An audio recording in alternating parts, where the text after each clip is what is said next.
오늘 우리에게 주시는 하나님의 말씀은 여호수아 8장 30절부터 35절까지 말씀입니다.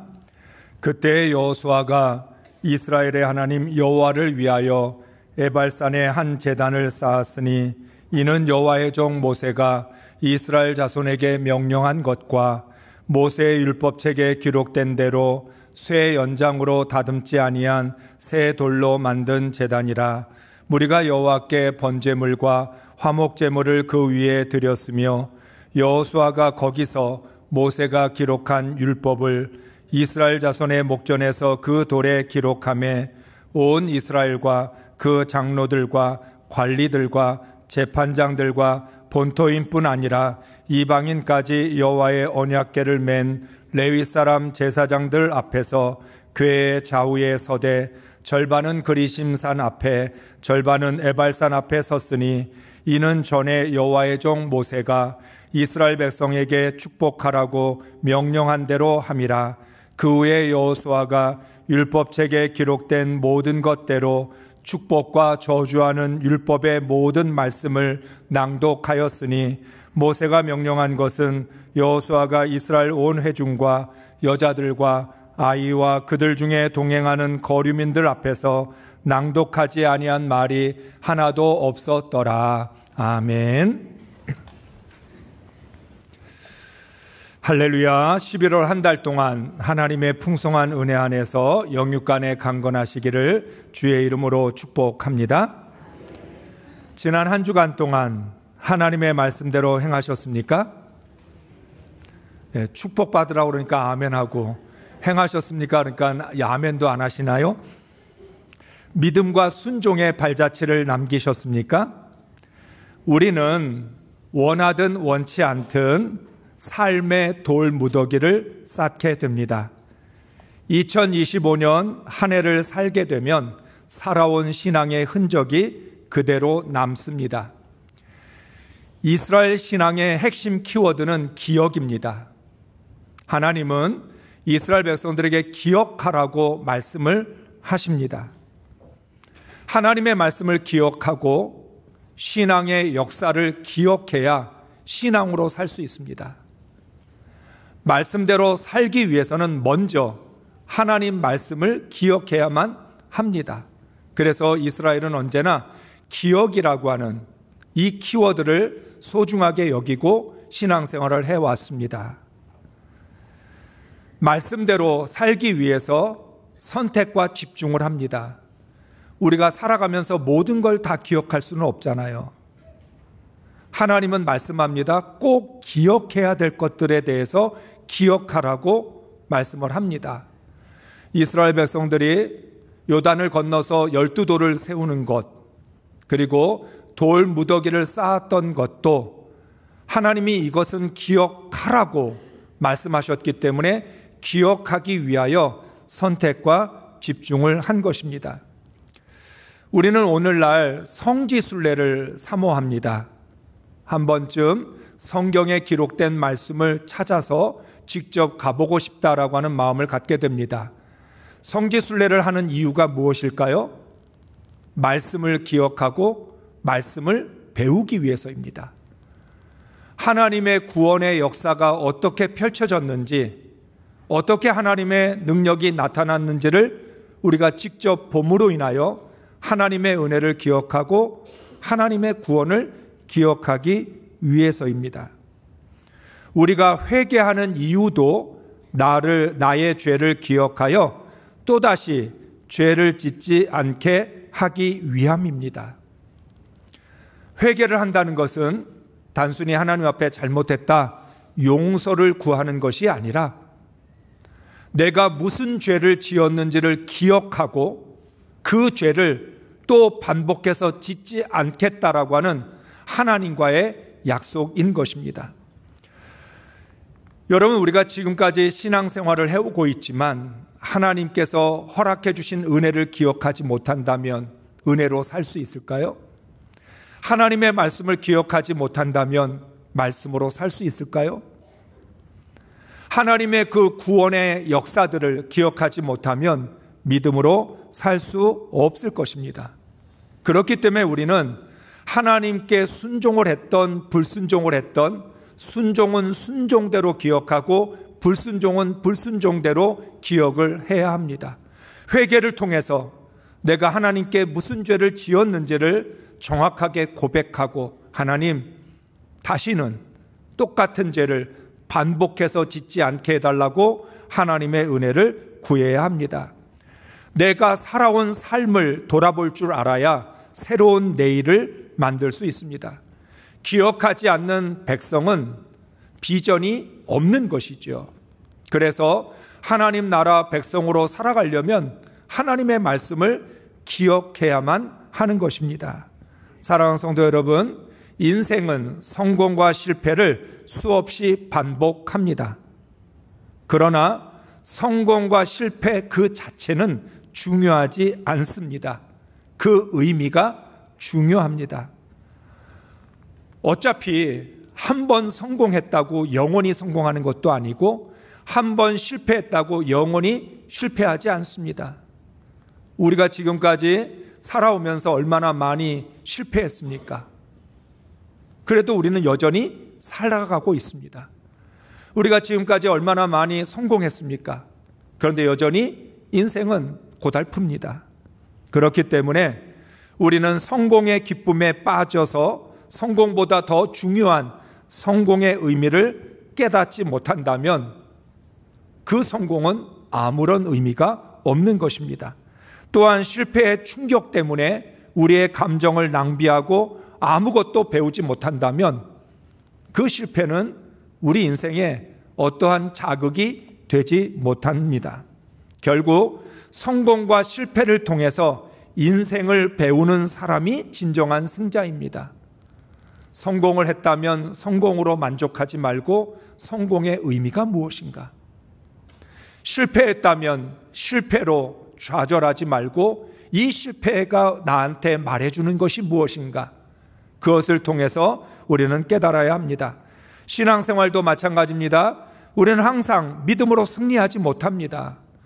말씀에 순종하지 못할 때가 훨씬 더 많습니다. 바울의 고백처럼 선을 행하기를 원하지만 악을 행할 때가 더 많습니다. 하나님의 은혜와 복을 받으면 세상을 다 가진 것 같은 마음이 들다가 시련과 문제에 둘러싸이면 내 인생이 끝난 것 같은 생각을 합니다. 하나님의 은혜를 통해서 기도의 응답을 통해서 문제가 해결이 되면 뛸 듯이 기쁘지만 오히려 문제가 더 악화되고 더 어려움 가운데 빠지게 되면 우리는 하나님이 없는 것처럼 좌절하게 됩니다. 중요한 것은 승리와 패배가 아닙니다. 하나님은 승리를 통해서도 말씀하시고 패배를 통해서도 말씀하십니다. 하나님은 승리와 패배를 뛰어넘어서 그 승리와 패배를 통해 우리를 영적 성장으로 인도해 주십니다. 너 승리했다고 자만하지 말고 승리를 통해서 더 성장해야 된다. 패배했다고 낙심하지 말고 패배를 통해서 너의 신앙이 더 성숙해져야 된다고 말씀을 합니다. 어떻게 승리하고 어떻게 패배하느냐를 통해서 하나님의 말씀을 배우고 하나님 말씀대로 사는 훈련을 해야만 합니다. 영적 분별력을 키워서 구원을 이루어 가느냐가 우리에겐 가장 중요한 일입니다. 하나님의 훈련으로 하나님 나라를 세우는 거룩한 그리스도인으로 날마다 자라가야 합니다. 그런 의미에서 여리고 전쟁은 승리의 기준이고 아이 전쟁은 패배의 기준입니다. 앞으로 이스라엘 백성들은 가나안을 정복하는 과정에서 승리할 수도 있고 패배할 수도 있을 겁니다. 하나님이 싸워주지만 하나님이 동행해 주시지만 그럼에도 불구하고 이스라엘은 승리할 때도 있고 패배할 때도 있을 겁니다. 그러면 승리할 때는 왜 승리했는지 패배할 때는 왜 패배했는지 그 이유를 깨달아야만 하는 것입니다. 그래서 하나님은 가나안 정복을 하기 위한 이 과정 속에서 가장 먼저 여리고 정복을 통하여 어떻게 승리했는지를 가르쳐 주시고 아이성 패배를 통해서 왜 패배했는지를 가르쳐 주십니다. 이 두 가지가 앞으로 이스라엘 백성들 가나안 정복의 기준이 되는 겁니다. 승리의 기준과 패배의 기준 두 가지를 다 알아야만 가나안을 정복하고 하나님 나라를 세울 수 있습니다. 이스라엘은 첫 번째 전쟁인 여리고 전쟁에서 어떻게 승리할 수 있었습니까? 하나님의 언약궤를 앞세워 침묵 가운데 여리고성을 돌았습니다. 하나님을 온전히 신뢰하며 의지했습니다. 승리를 위하여 어떤 군사 작전도 하지 않고 하나님만 예배했습니다.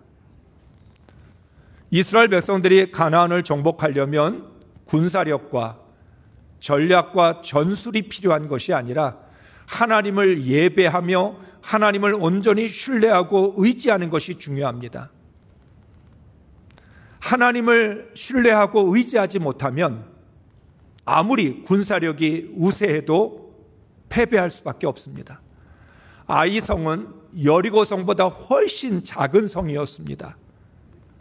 싸움을 할 때 비교가 되지 않을 만큼 이스라엘은 승리의 자신이 있었습니다. 그런데도 패배했습니다. 왜? 하나님을 온전히 신뢰하고 의지하지 않았기 때문에, 하나님을 예배하기보다는 자신들의 군사력을 의지했기 때문에 패배할 수밖에 없었습니다.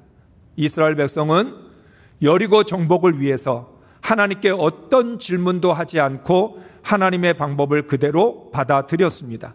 하나님만 바라보며 예배함으로 승리할 수 있었습니다. 첫 번째 승리는 이렇게 이루어졌습니다. 이 승리가 가나안 정복의 기준이 될 것입니다. 너희들은 하나님을 예배하며 예배자의 마음으로 하나님만 바라보고 의지하면 반드시 승리할 수 있다는 걸 가르쳐 주셨습니다. 하나님의 백성은 하나님의 방법으로 전쟁합니다. 하나님의 자녀는 하나님의 방법으로 세상을 살아갑니다.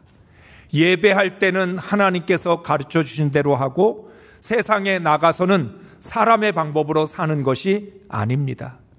이스라엘 백성이 가나안을 정복할 때는 하나님의 방법으로 하고 가나안에 들어가서는 가나안의 방법으로 살아가는 것이 아니라는 거예요.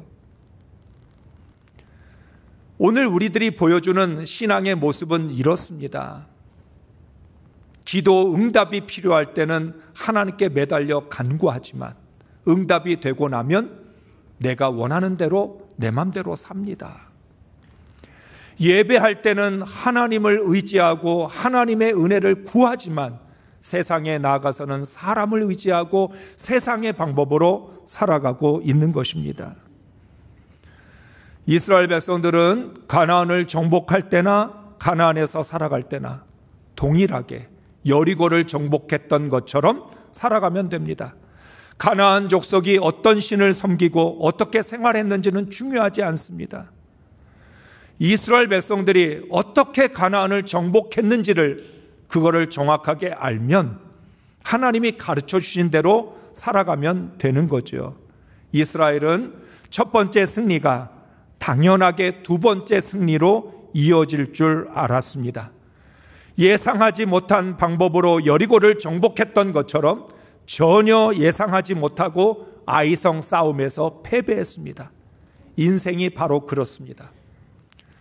나는 전혀 상상하지도 못했던 하나님의 방법으로 승리를 했는데 예상하지 못한 그런 이유로 인하여 우리는 패배를 하기도 합니다. 한 번 이겼다고 그 다음도 이기는 게 아닙니다. 반대로 한 번 패배했다고 또 패배하는 것도 아니라는 거죠. 그래서 우리에게는 근본적인 원인이 중요하고 그 의미가 훨씬 더 중요한 것입니다. 이스라엘 백성들은 예상하지 못한 패배에 대해서 당황했습니다. 패배를 받아들일 수 없었습니다.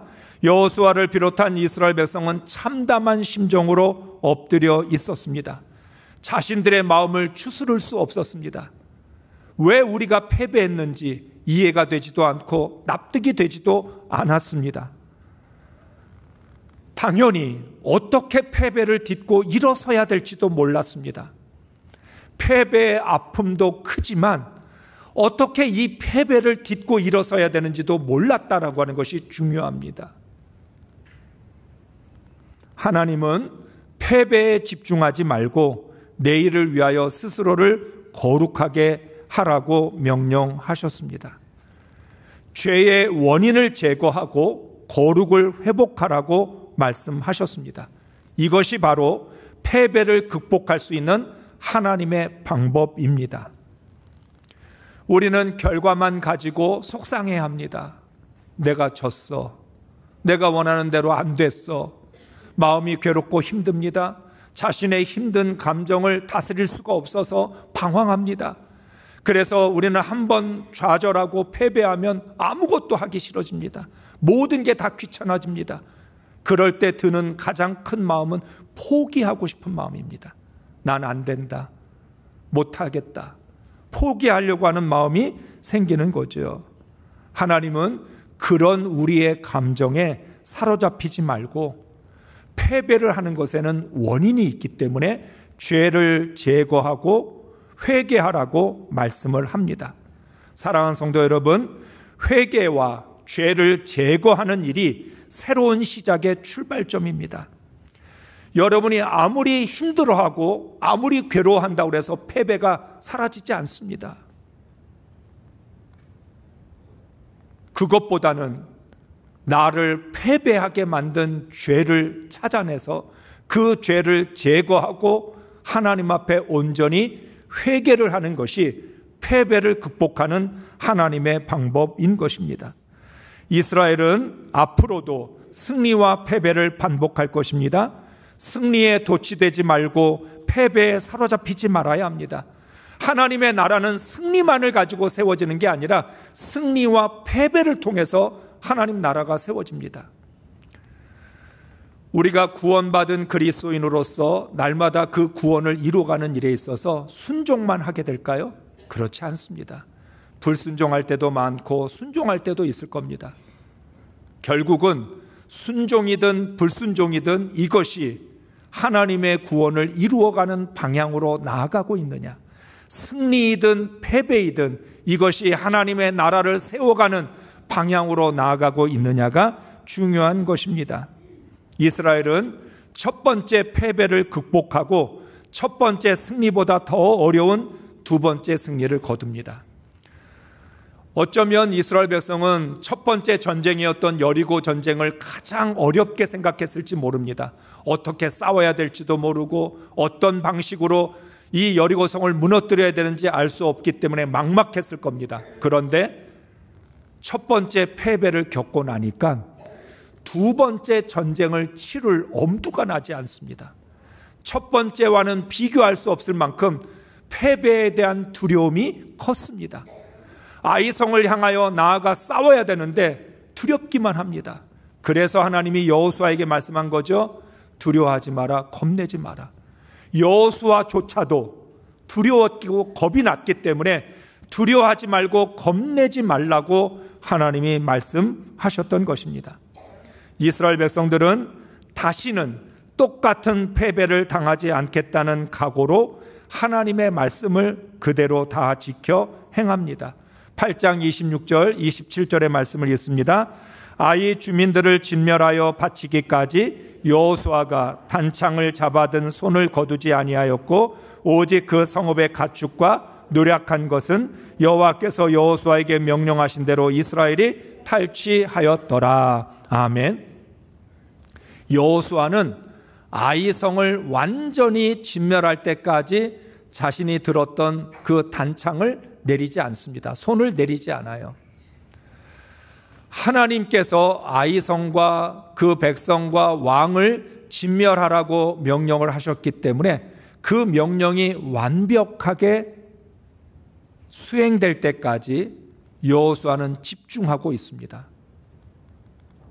여호수아의 마음속에 이번에도 하나님 말씀에 순종하지 않으면 우리는 망할 수도 있다. 가나안을 정복하기는커녕 여기에서 우리는 끝날 수도 있다. 그런 절박한 마음으로 하나님께 순종을 합니다. 그리고 하나님이 허락하신 전리품과 가축을 얻습니다. 하나님의 말씀 그 어느 것 하나도 소홀히 여기지 않고 자신들의 생각으로 판단하지 않고 있는 그대로 순종을 합니다. 그러고 나서 하나님을 위하여 제단을 쌓습니다. 여러분, 이제야 첫 번째 예배를 드립니다. 6장부터 8장까지 진행되는 동안 상황은 굉장히 급변하게 변합니다. 첫 번째 승리, 첫 번째 패배, 첫 번째 예배. 첫 번째 승리가 승리의 기준이 됐고 첫 번째 패배가 패배의 기준이 되었다면 첫 번째 예배는 앞으로 가나안 땅에서 드릴 예배의 기준이 됩니다. 이스라엘 백성은 여리고성을 정복하고 예배를 드리는 것이 아니라 아이성을 정복하고 나서야 첫 번째 예배를 드립니다. 하나님은 오늘 말씀을 통해서 어떻게 예배를 드려야 되는지를 가르쳐 주십니다. 30절부터 32절까지 말씀을 읽겠습니다. 그때 여호수아가 이스라엘 하나님 여호와를 위하여 에발산에 한 제단을 쌓았으니 이는 여호와의 종 모세가 이스라엘 자손에게 명령한 것과 모세의 율법책에 기록된 대로 쇠 연장으로 다듬지 아니한 새 돌로 만든 제단이라. 무리가 여호와께 번제물과 화목제물을 그 위에 드렸으며 여호수아가 거기서 모세가 기록한 율법을 이스라엘 자손의 목전에서 그 돌에 기록하매. 아멘. 앞으로 이스라엘 백성들이 가나안 땅에서 드려야 될 예배의 가장 중요한 첫 걸음은 하나님을 위하여 제단을 쌓는 것입니다. 우리를 위하여 제단을 쌓는 게 아니라 나의 필요에 의해서 제단을 쌓는 게 아니라 예배는 철저히 하나님을 위하여 드리는 것입니다. 오늘 이 말씀은 여호수아의 8장에서 처음 나오는 말씀이 아닙니다. 이미 신명기 27장에 기록된 말씀입니다. 신명기에서 하나님은 모세를 통해 명령하셨습니다. 너희들이 요단을 건너 가나안에 들어가면 하나님을 위하여 제단을 쌓으라. 그리고 그 제단은 쇠 연장으로 다듬지 아니한 자연석 그대로의 돌 제단을 쌓으라고 말씀합니다. 그리고 그 돌 제단에는 하나님의 말씀을 새겨야 합니다. 그리고 나서 번제와 화목제 제사를 하나님께 드리는 것입니다. 바로 여호수아는 신명기 27장 4절부터 8절까지 하신 말씀을 여호수아 8장에 와서야 그대로 순종을 합니다. 그런데 지금 하나님을 위하여 예배를 드리는 건 어떻게 하나님을 위하여 예배를 드리는 겁니까? 아이성 싸움에서 하나님의 말씀을 모두 다 지켜 행한 다음에 하나님을 예배합니다.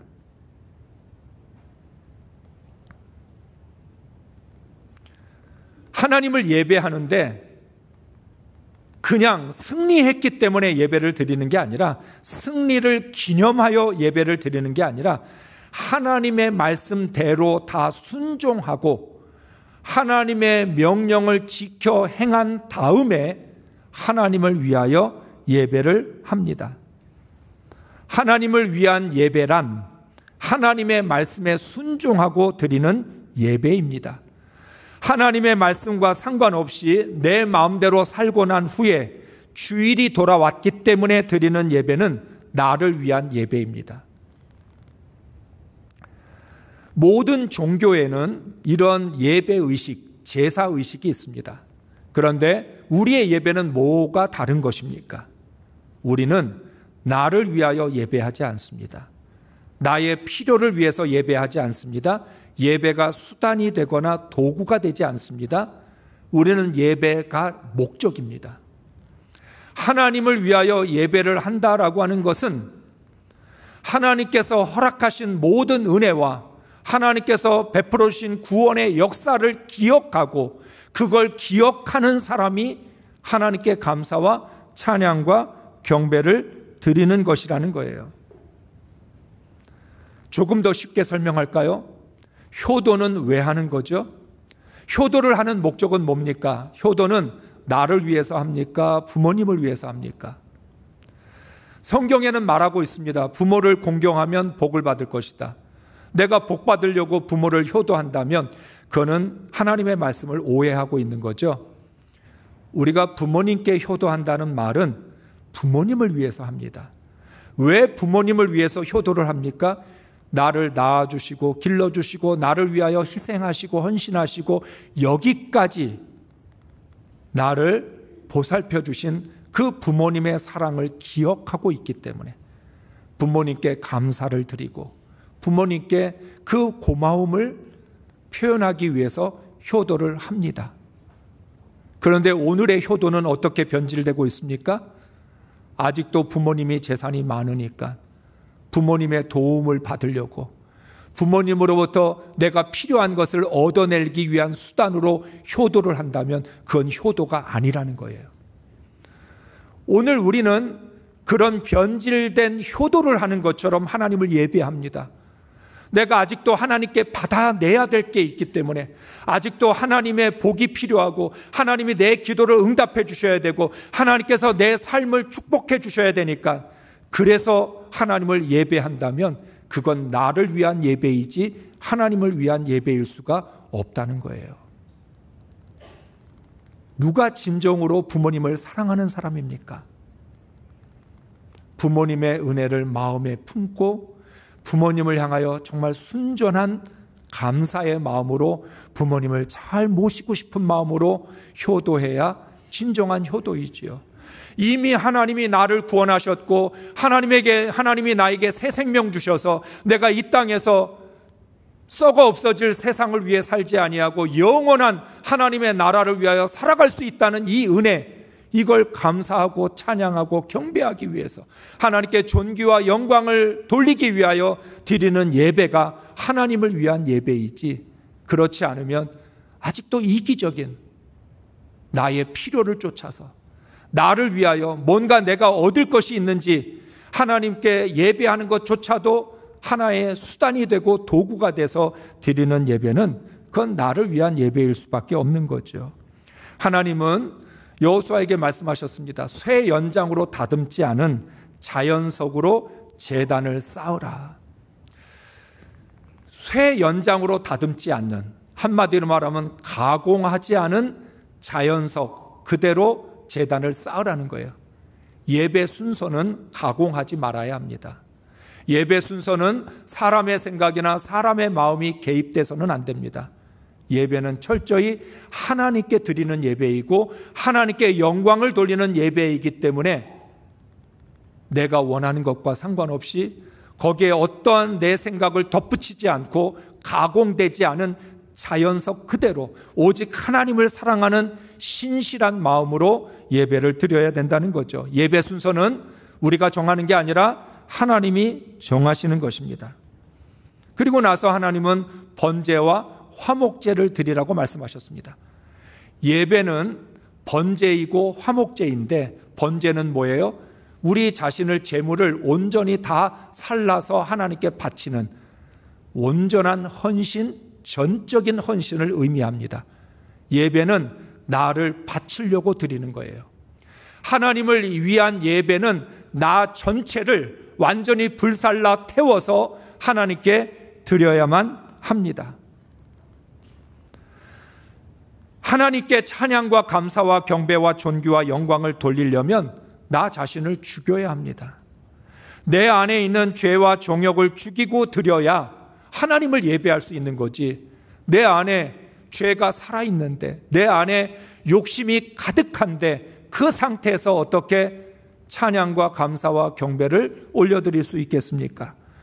예수 그리스도께서 나를 위하여 제물이 되어주신 것처럼 나도 하나님을 위한 거룩한 산 제물로 하나님께 바쳐야 합니다. 그러므로 하나님을 위한 예배에는 자기 주장이 없어야 합니다. 내 생각과 감정을 배제하고 영과 진리로만 예배해야 합니다. 여러분, 예배를 드리는 데 있어서 내 생각, 내 감정이 뭐가 그렇게 중요합니까? 하나님의 영광을 돌리는데 내 생각으로 하나님께 영광을 돌릴 수 있나요? 내 감정으로 하나님의 존귀를 나타낼 수 있을까요? 하나님의 거룩하심과 임재가 내 감정 때문에 이루어지는 것이냐는 거예요.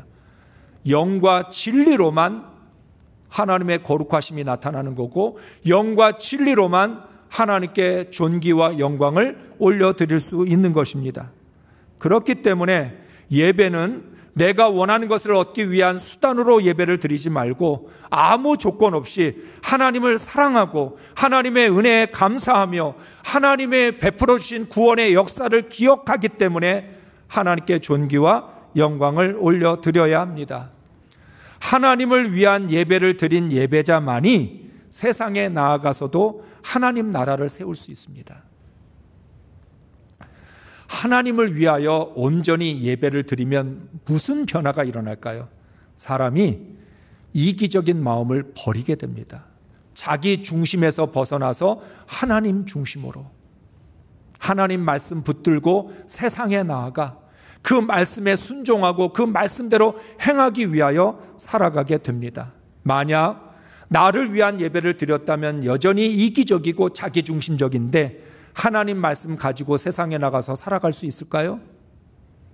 뭘 하려고만 하면 내 생각이 나오고, 뭘 하려고 하면 내 감정부터 앞서는데 하나님 나라를 세울 수 있겠습니까?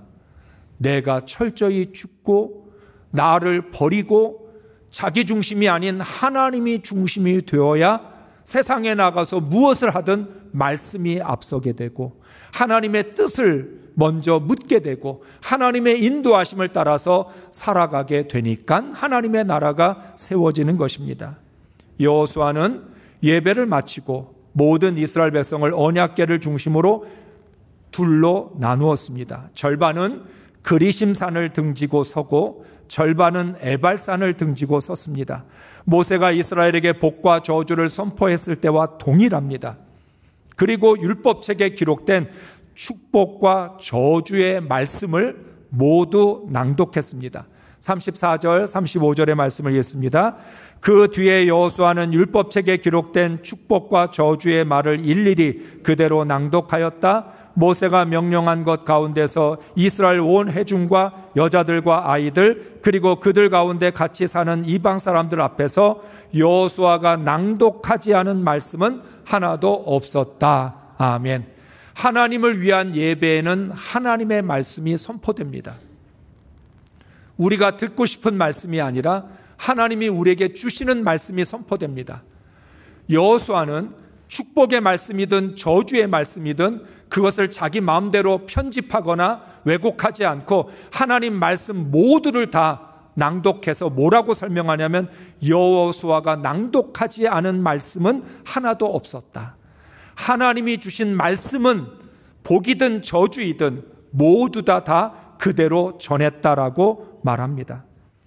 우리가 듣고 싶은 말씀은 당연히 축복의 말씀, 위로의 말씀입니다. 그런데 저주의 말씀도 들어야 합니다. 저주의 말씀도 하나님이 주신 말씀이기 때문입니다. 저주의 말씀을 들어야 복을 받을 수 있습니다. 하나님을 위하여 예배를 드린다는 것은 복과 저주의 말씀 모두를 듣는다는 것을 뜻합니다. 복과 저주에는 이유가 있습니다. 복을 주실 때는 복을 주시는 이유가 있는 거고 저주를 하실 때는 저주를 하시는 이유가 있는 것이죠. 하나님 말씀에 순종하면 복을 받는 것이고 불순종하면 저주를 받습니다. 만약에 불순종했는데도 저주를 받지 않는다면 우리는 망하는 거예요. 내가 하나님 앞에 죄를 지었는데 심판받지 않고 벌을 받지 않으면 우리는 그냥 그것으로 인생이 끝나는 거예요. 하나님은 복을 주시려고 저주를 하십니다. 우리를 구원하시려고 심판하십니다. 우리가 늘 하는 말이 있죠. 지금은 아니지만 예전에는 그런 말 참 많이 들었잖아요. 부모님이 매를 들고 몽둥이로 다리 뭉댕이 부러뜨리겠다고. 진짜 부러뜨리려고 하는 거예요? 다리 몽둥이를 부러뜨려서라도 살리겠다는 뜻이죠. 하나님이 심판의 말씀을 주시는 이유는 뭐예요? 심판하겠다는 게 아니라 살리겠다는 거죠. 그런데 만약에 불순종했는데도 복을 받고 하나님 말씀을 거역했는데도 아무 일도 일어나지 않으면 우리는 어떻게 될 것 같아요? 멸망의 길로 달려가게 될 겁니다. 따라서 저주는 복을 주기 위한 말씀이고 심판은 구원을 위한 말씀인 거예요. 그대로 내버려 두면 저주와 심판을 받을 수밖에 없기 때문에 저주와 심판의 말씀을 주십니다. 그러므로 복과 저주의 말씀에 모두 귀를 기울여야 하나님 나라를 세울 수 있습니다. 오늘 하나님을 위하여 제단을 쌓고 그건 다듬지 않는 자연 속으로 만든 제단인데 그 제단에는 하나님의 말씀이 새겨져 있고 그리고 나서 번제와 화목제를 드린 후에는 여호수아가 복과 저주의 말씀을 하나도 남김없이 이스라엘 백성들에게 선포를 했습니다. 그 자리에 있었던 이방 사람들에게까지도 복과 저주의 말씀을 선포했습니다. 왜 그럴까요? 예배자는 들은 하나님의 말씀대로 살아야 합니다. 예배와 삶은 결코 분리될 수 없습니다. 예배가 신앙의 출발점이고 삶이 예배의 종착점입니다. 오늘 한 주간의 삶을 시작하는데 예배로부터 삶이 시작됐고 세상에 나가서의 삶은 예배가 마무리되는 것이죠. 우리는 하나님을 위한 예배를 드리는 예배자이고 하나님의 말씀대로 살아가는 거룩한 그리스도인입니다. 그렇기 때문에 우리가 드리는 예배가 나를 위한 예배인지 하나님을 위한 예배인지 하나님의 영광을 구하는 예배인지 나의 만족을 위해 내 기분을 달래기 위한 예배인지 예배의 순서가 무엇을 말하고 있는 건지 나는 하나님이 주신 말씀을 듣고 세상에서 어떻게 살아가고 있는지 이 예배의 기준이 바르게 세워지지 않으면 우리는 이 세상에서 헛된 예배를 드릴 수밖에 없는 것입니다. 우리 모두 하나님을 위한 예배로 하나님께 영광을 돌리고 참된 예배자로 살아갈 수 있기를 주의 이름으로 축복합니다.